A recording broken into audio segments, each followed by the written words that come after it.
have to worry about it burning really. I guess I'm going to have to fill this because it seems like it wants to do a lot of farting. Hold on a minute.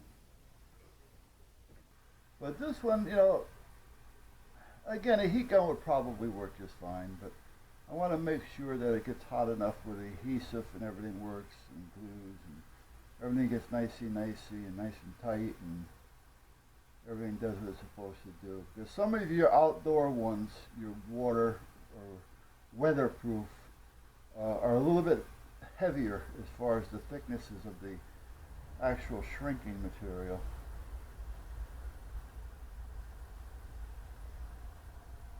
So sometimes the heat gun, even though it'll work, sometimes it takes a little bit longer. I mean, you can see here I'm using the flame and it's still taking a little while to do. Where if this was just a regular heat shrink, it would have been shrunk already. Now you may not be able to see it, but I can see it change to the black, and that's telling me that it's actually nice and tight onto the wire. These turned to the red. I know you're not seeing that, but if you were to do this, you'd know what I'm talking about. Now let me do this red one more time, just to make sure.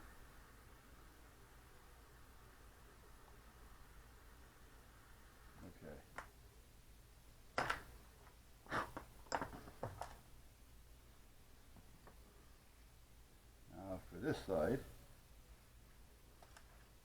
I need the rings. And that's a 10 gauge. Yellow is usually 10 gauge. Sometimes you can squeeze an 8 in there or go down to a 12, but you don't want to stick like an 18 wire into a 10 gauge plug because then you're going to have problems. It's just not going to do what it's supposed to do.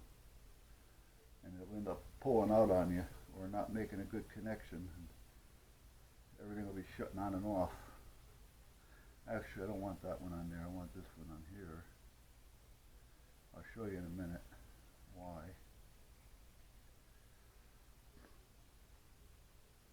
This one is the ground side. This is the power side. This one is a little schizoid. So if I want one that's a little schizoid, basically screwed up, I don't want to have that one on the power side. I'd rather have it on the ground side where it doesn't make too much of a difference.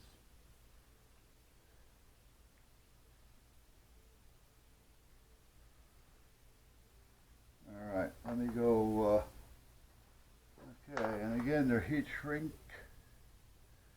and they're yellow, yeller, oh yeller.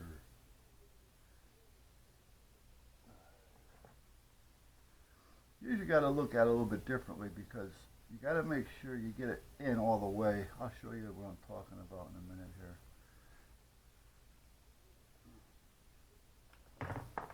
Because on the end it has the heat shrink, and because it's been heat shrinked to the ring, there's not enough room for the wire to actually come out a little bit because it kind of holds it. So you want to make sure that it's actually pushed in there as much as you can, and make sure you get a good crimp on it.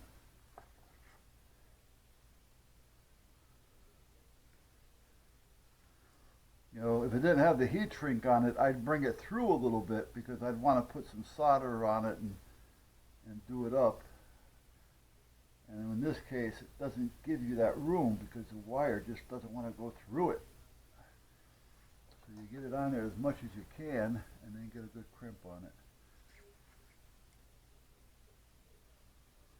And another thing I do, I don't know if it makes a big difference or not, but if you look at the crimp on any of these things, I can't really tell, but the ring, okay, well I can see on this one, the ring has a split in it, or any of these heat shrink, or any of these connectors, they have a split down one side.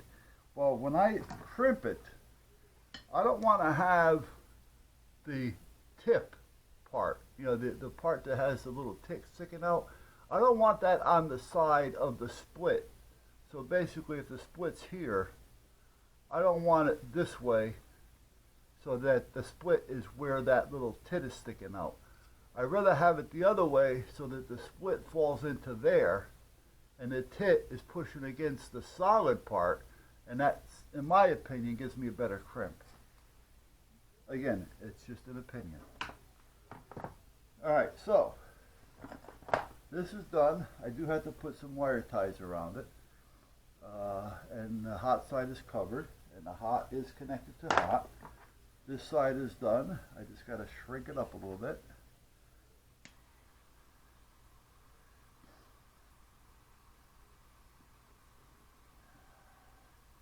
And this one, the hot side is exposed, but there's no power on it until I plug it in.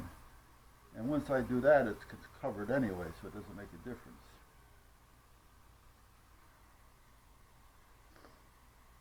The other day when I was putting the box together, shit, I forgot who it was. Here I is, I think it was, or no, it wasn't him.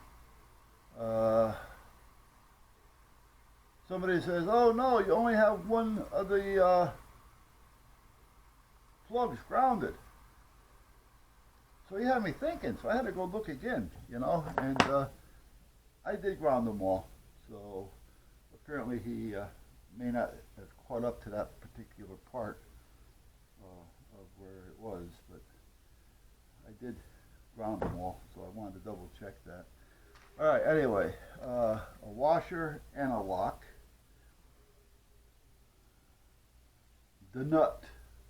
Yes, the nut. And let's do the same thing over on this side and get that done.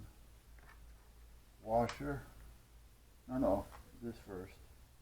I've already have a washer on there already. So now this.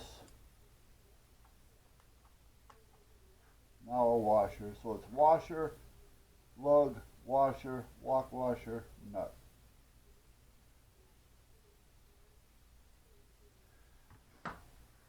And instead of getting a little wrench to do it, we'll use the old never fail channel locks or adjustable.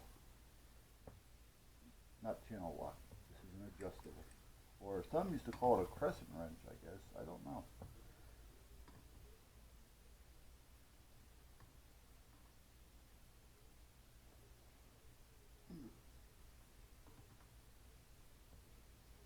Okay, so that's done. Now we'll take these down and slide them over there to cover that all up nicey. Nicey.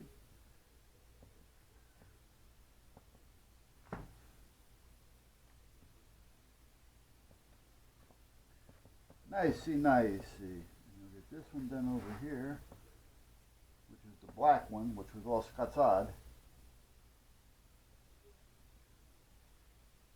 There. Now let me get a couple of heavy duty wire ties.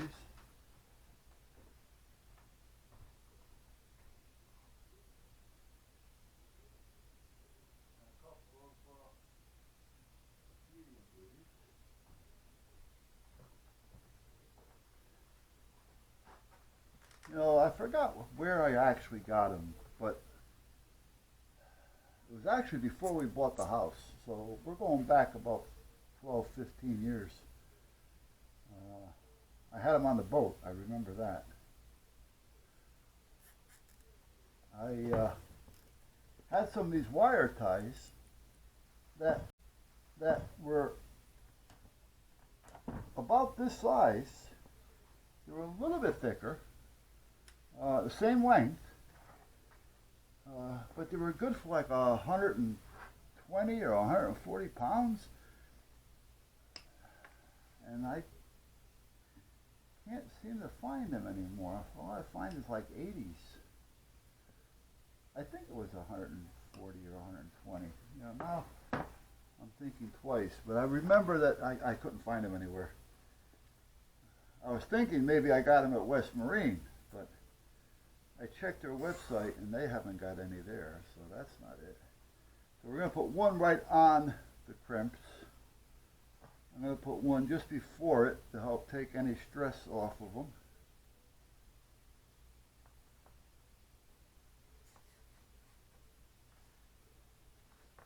I don't have to tape it or anything unless I want to.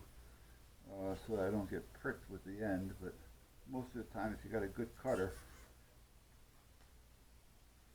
the end doesn't get in your way to where it's going to poke you, because they can get sharp.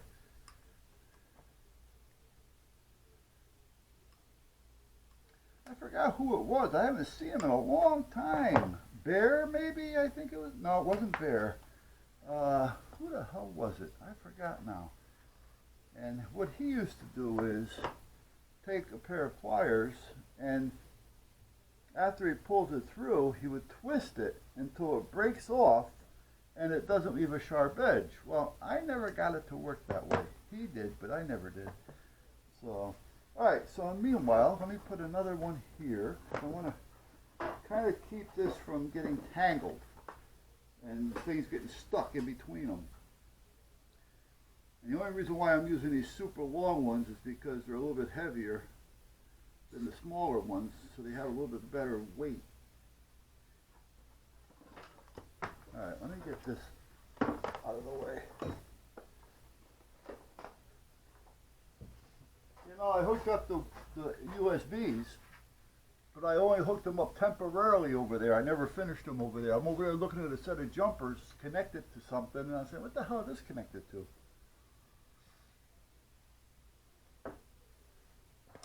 And what it was connected to was something that I did real quick, and said, oh, I got to finish it up, and never got to finish it because I got some.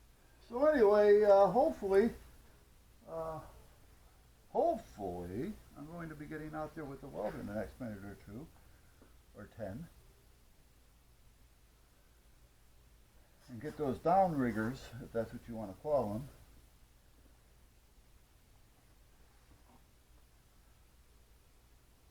welded up. And what's good about it is out there, as over here, over in that corner, I have a good 30 ampere over there with a good 30 amp plug and a good 30 amp cable.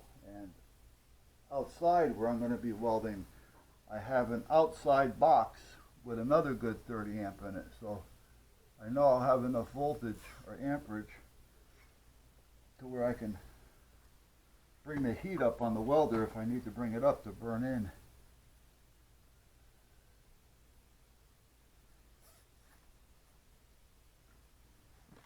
Okay, so that takes care of that end. Let me just do a few on this side.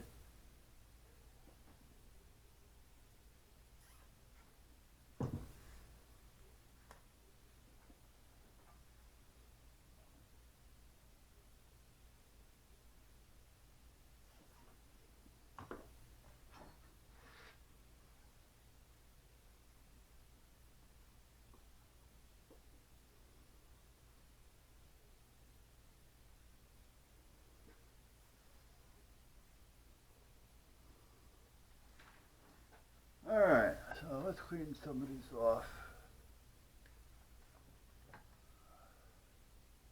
Did I need these on there? No. But because this isn't going to be permanent, I don't want to have to worry about these wires, you know, going in two different directions when I'm trying to get them hooked up and things getting caught. Now things can still get caught in between them. That's just going to happen. But the chances are a little bit less. I mean, it's like a hose. You take your hose, you drop it on the ground, and you're starting to pull it to do what you got to do, and there's something, a blade of grass, that decides to get in the way and stop that hose from following you. Something that if you tried to do, you couldn't. You know what I'm talking about, guys? I'm sure we've all been there. And then you sit there and you swear at the hose like it really knows what you're talking about. I mean, you're sitting there saying, look at this moron talking to me.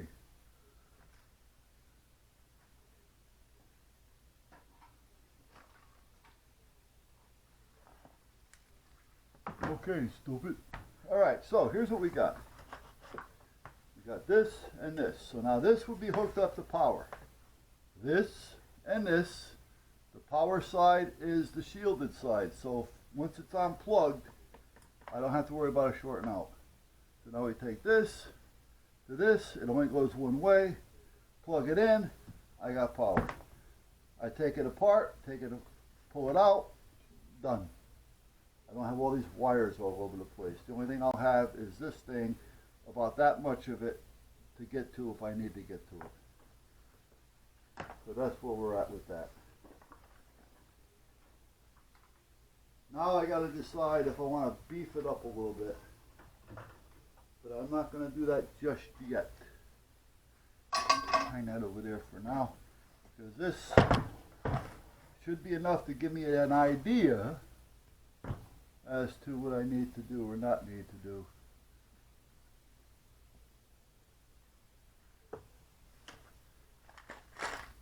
Let me hang these back up. This is electrical, 110 stuff. I'm working with 12 volt. Now, if I have to, if I feel I have to strengthen this, which I'm going to do one thing I know.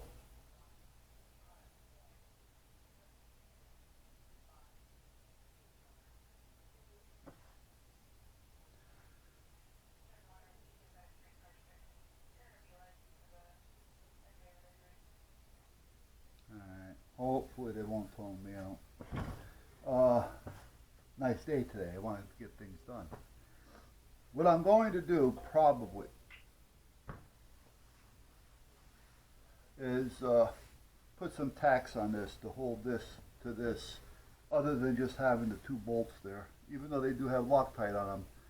Motor vehicle accident with injuries. Let me see, where is it? West Main, that's up here. More info.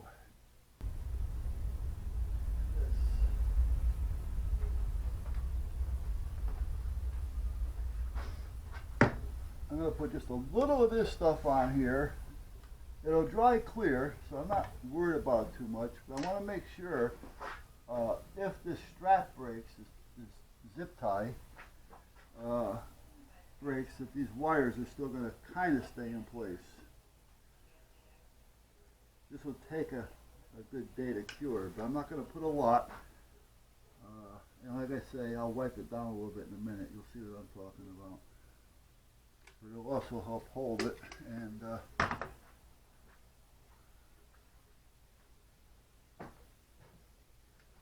if the wire ties or the zip ties do break, I'm not going to have to worry about it as much and have this thing just dangling around, getting in my way when I'm trying to do something.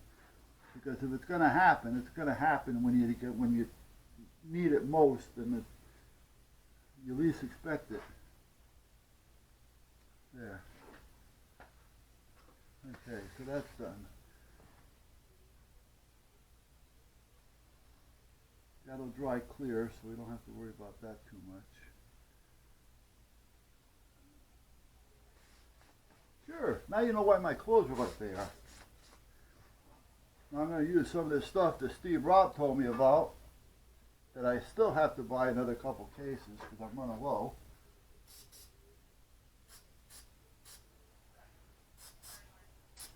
Good stuff for sure. I gave a can of each, they make two different products on it, to my neighbor, Chris, who's also the backyard mechanic that's always helping me out over here. He said he loves it. You know, he went through both cans already. I said, I know he was hitting around, but Chris, I said, I haven't got any more. You know, I mean, I have 2 cans left, but I need it. So, all right. So now let me. Those I don't have to worry about that end as much because that end is going to be in the van, but this end will be exposed occasionally. There. Okay. So that's done. So we're basically set here. Oh,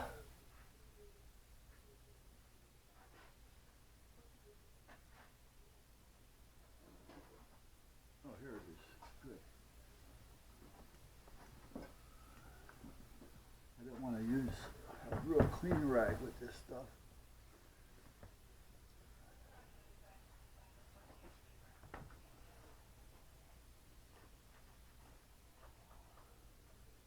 Yeah, I didn't hear him tone this out, which is good, because I really don't feel like doing anything.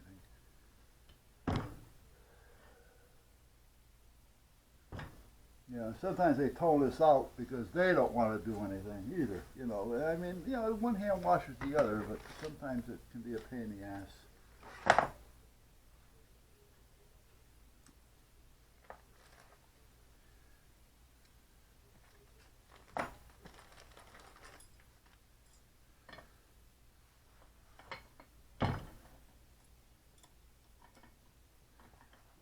I like this hook better. I may use this hook. Alright, so I will tack these, but right now it's good enough for me to do a trial. But I will tack this on here so I don't depend on just two nuts and bolts. This, I don't know if I want to put this on here as a support or not. I don't know if I'm really going to need it. This may be a little too heavy. If anything, I might put a little piece of channel here, but I don't want to use up all this space, because if this is this way, I can still utilize this for something else if I need to. You know, and still have this as a low pull. You know, I won't be able to use it to lift anything, but to pull something, and this will be under, so I still can use it. Because again, like I say, it doesn't make any difference which way this actually goes in. So, alright, so that's kind of done. Let's go over there somewhere. This goes down here in the electrical box. Yeah, so getting back to that, I had to come out and double check. First I double checked the film. And then I came out here and double checked it again because I wanted to make sure, you know, did I connect the ground to that one? Because I could have put the three grounds together, and if I never added the main one over, none of them are grounded. So I wanted to make sure. And I think he knew that. He was just breaking my my chops. He's a chop breaker. These are good for spacers and washers if you need it. You can always drill a hole in a hurry. That's why I got so much crap around here, because I always think it's something that it can be done with just in case. You know, the 5,000 of them that I have doesn't make a difference. I always need that one more. I was talking with the chief and the deputy chief and whoever else is over there. We had four members, or applicants. They're not members yet. 4 applicants. These are so I can tie 2 38 cables together, plug them in, and then screw them so that they're screwed together as well.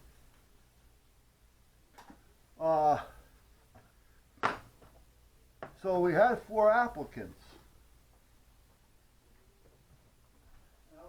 I was talking with Gary. Now, Gary had these applications for about 6 weeks, 8 weeks. And then when I was talking to him, he said, yeah, I just turned him over to the chief. Okay. Now, I know you're not just sitting there waiting for me to give you applications. But, you know, and he's busy, all right? I just don't know what the procedure is, and I'd like to know. I told you guys before, if I'm doing something here, I like to know what you're doing here and you're going to do here, because that helps make my job easier as well as his job easier by knowing what you're doing. And you should know what he's doing, you know. So I like to know. Not that I'm trying to be nosy. I'm not looking to take over anybody's job by no means. I just like to know. So now the chief gets a hold of it. And he said that they've been cleared, you know, through the record check. They're just waiting for physicals. Now, one of them apparently had already got his physical in, so we'll see what happens. Now the other thing is, I got a call from another guy who's 67 years old. He lives in North Branford, which is just over the line. We're Branford, North Branford. And he lives just over the line as Joe, my second lieutenant, does. And he said he had called the station and they were going to send him out an app, and he never got the app. Then he said, well, you live in North Branford. And he says, yeah, but you put out a cry for help that you need people. Here I am. What difference does it make? Which is true. However, we need people. Now here's where it gets touchy. We need people. Let me put this back. We like to get people that have a little bit of a head on their shoulders and used to, working and thinking on their feet. So, the older person is usually the one that